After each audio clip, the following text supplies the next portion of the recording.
Il est 4h30 du matin. Au niveau de ce carrefour, de nombreux fêtards rentrent de plusieurs établissements ouverts la nuit. Chaque conducteur est contrôlé. Cette jeune fille a passé la nuit en discothèque. Mais je sors jamais, là, c'est mon premier soir, je sors. L'éthylomètre calcule son taux d'alcoolémie. Résultat, 1,3 g d'alcool dans le sang. C'est 3 fois le taux maximum autorisé. Dès maintenant, on n'a plus le droit de conduire un véhicule à moteur nécessitant un permis. Oui. Et je fais comment pour rentrer chez moi? Le véhicule est immobilisé.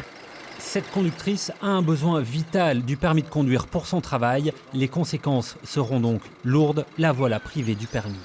Retirer mon permis, que ce soit 2 mois, 6 mois, 1 an, même un jour, ça me pénalise parce que voilà, je suis aide-soignant. Il suffit d'une fois finalement. Donc il faut vraiment faire attention et oui, je réfléchirai plus, ça c'est sûr, parce que ça m'a vraiment servi de leçon.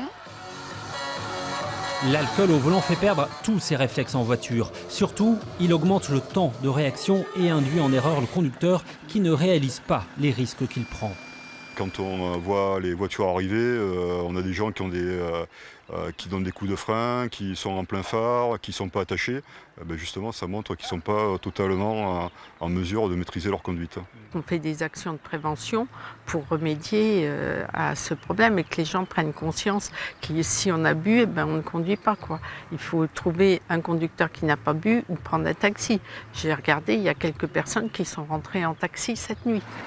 Ce matin, 6 infractions ont été relevées avec ces contrôles. Depuis le début de l'année en Ardèche, 11 personnes ont trouvé la mort sur les routes. C'est presque 2 fois plus que l'an dernier.